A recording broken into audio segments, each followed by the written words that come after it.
hiriira nagaa ugguruu fi ajjechaa fi reebicha raawwachaa jiru addi bilisummaa Oromoo ni balaaleffata. Ibsa ABO Guraandhala 11 bara 2021.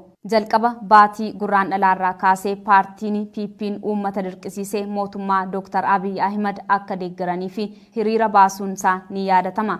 Hiriirri kun humna hidhateen golgamee nagaan gaggeeffame. Garuu warri dirqiidhaan mootummaa Dr. Abiy hin deeggaru jedhanii diddaa agarsiisaa reebichaa fi ajjechaan isaan mudate.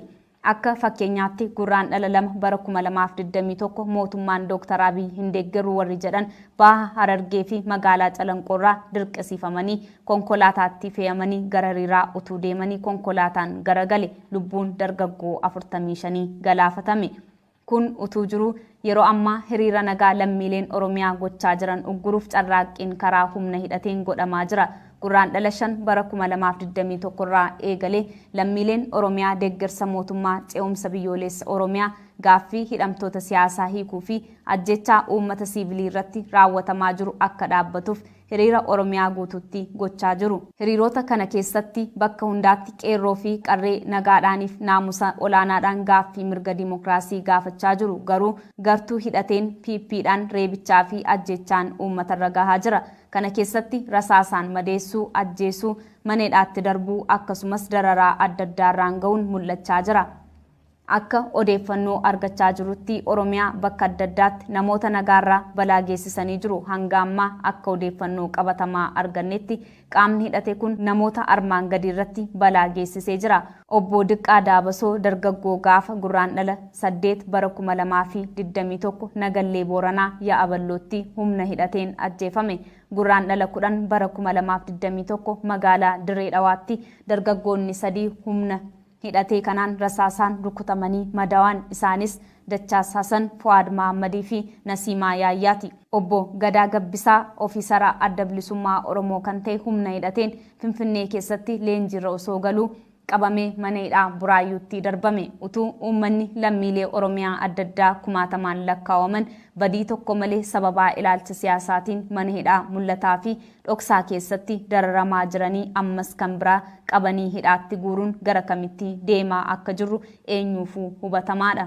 ABO'n maatii, firoota, jaallanii fi hiriyoota balaan kun irra ga'e hundaaf jajjabina hawwa. Addatti immoo hiriira nagaa irratti humna nageenyaan dhukaafamee lubbuu daa'immanii galaafatamaa jiru hedduu gaddina ni balaaleffanna. Addunyaan mirga namaaf addatti daa'immaniif dhaabbatu akka dhimma kana dhaabsisu gad jabeessee gaafata. Yeroo ammaa Itoophiyaa keessatti sadarkaan mirga dhala namaa sarbuu bira darbee gara sanyii duguuguutti deemaa akka jiru lammiilee Oromiyaa sabootni cunqurfamoo fi akkasumas uummanni addunyaa hubatuu qabu. Qaamni biyyan bulcha jedhee of waamu PP'n filmaata fakkeessootiin mootummaa Abbaa Irree mirkaneeffachuuf yeroo carraaqaa jiru kana keessatti gaagaamni uummata siivilii irra gahaa jiruu fi ga'uuf deemu hedduu yaaddeessaadha. Oromiyaa bulchiinsi caccabee jiru keessatti lubbuu lammiilee Oromiyaa akka malee badaa jira. Qabeenyaan isaa barbadaa'aa fi saamamaa jira. Lammiileen Oromiyaa nagaa fi tasgabbii dhabamee deebisanii ijaarrachuu fi mootummaa ce'umsa biyyoolessa Oromiyaa akka dursaatti fudhatanii bu'uureessaa jiru. Kana dura dhaabbachuudhaan balaa guddaa fi diigumsa guddaa biyya Itoophiyaa irratti akka fidu gartuun biyyan bulcha jedhee of waamu hubatuu qaba. Addi bilisummaa Oromoon dimokiraasii hunda hammate ijaaruuf maree uummattootaa walitti dhiyeessuu fi haasawaa karaa nagaa akka ta'uuf tattaaffii gochaa jira. Kanaafis lammiileen Oromiyaa mootummaa ce'umsa biyyoolessa Oromiyaa jabeeffachuu fi saboonni cunqurfamoo kaanis naannoo isaanii tasgabbeessuuf bulchiinsa diigamee jiru deebisanii ijaaruu irratti akka fuulleeffatan hubachiisuu fedha. Injifannoon uummata bal'aaf adda bilisummaa Oromoo Finfinnee Guraandhala 11 bara 2021. Lubbuu miseensotaa fi lammiilee keenyaa miidhamuu fi mootummaan itti gaafatamummaa fudhata. Ibsa Koongireesii Federaalawaa Oromoo irraa kenname. Paartiin keenya Koongireesiin Federaalawaa Oromoo heera biyya kanaatiin hundeeffamee kaayyoo isaa qabsoo karaa nagaatiin fiixaan baafachuuf kan socho'aa jirudha. Imaammati sagantaan siyaasaa fi ejjennoon keenya hawaasa biratti fudhatama waan qabuuf bara 2005 irraa eegalee paartiin aangoorra jiru miseensotaa fi deeggartoota paartii keenyaa maqaa shororkeessaa jedhuun xureessee himannaa irratti banuudhaan hiraaraa erga ture booda kan du'anii kanneen baraaraman immoo aarsaa qeerroo qarree fi hawaasi keenya kaffalaniin walakkeessa bara 2010tti mana hidhaatii hiikamanii turan. Yeroo sanarraa jalqabee sirna dimookiraasii diriirsuu fi Itoophiyaa haaromte ijaaruuf abdataa yoo turrellee walakkeessa bara 2011ttis tarkaanfii duuchaa paartiin biltsiginnaa fudhatuun nama adamsuun hidhuu fi ajjeesuurraa kan ka'e caasaan hooggansaa fi miseensotii kaafaa'oo qaama olaanaarraa eegalee hanga sadarkaa dakaa ga'utti jiran raawwii yakka tokko malee waan hidhamaniif abdiin keenya coolligeera. Mirgaa fi bilisummaa saba keenyaa kabachiisuuf qabsoo boqonnaa haaraas gaafateera.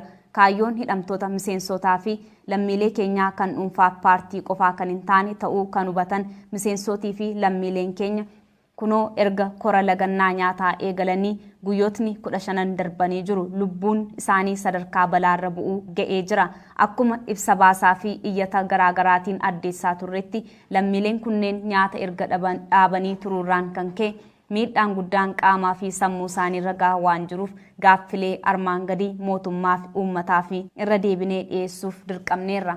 Tokko miseensoti keenya yeroo ammaa kora lagannaa nyaataa godhaa jiran haalli isaanii keessa jiran dhibee cimaa fi lubbuu isaaniitiif yaaddoo cimaa waan qaqqabsiiseef mootummaan tarkaanfii lubbuu baraaruu saffisaan fudhatee dirqama isaa akka bahu gad jabeessinee gaafanna.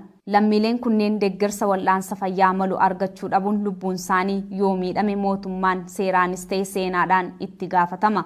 2. Mootummaan FDR miseensotaa fi lammiilee keenya himannaa sobaatiin hidhaman haal duree tokko malee akka hiiku cimsinee gaafanna. 3. Guutummaan uummattoota Itoophiyaa keessattuu sabni Oromoo akkasumas hawaasi addunyaa dhumaatii uummata biyya keenya irratti duumessaa'ee jiru tooftaa garaagaraatti fayyadamuun akka dhaabuu fi dhiibbaa gochuun mootummaan tarkaanfii badii fudhataa jiru akka dhaabu paartiin keenya qabsoo mirgaa fi bilisummaa godhaa jiru akka dhugoomuu fi cinaa akka dhaabbattaniif akka deeggartan waamicha ulfinaa isiniif gooneerra. Qabsoon nagaa uummataan godhamu ni mo'ata. Koongireesii Federaalawaa Oromoo Finfinnee Guraandhala 5 bara 2013.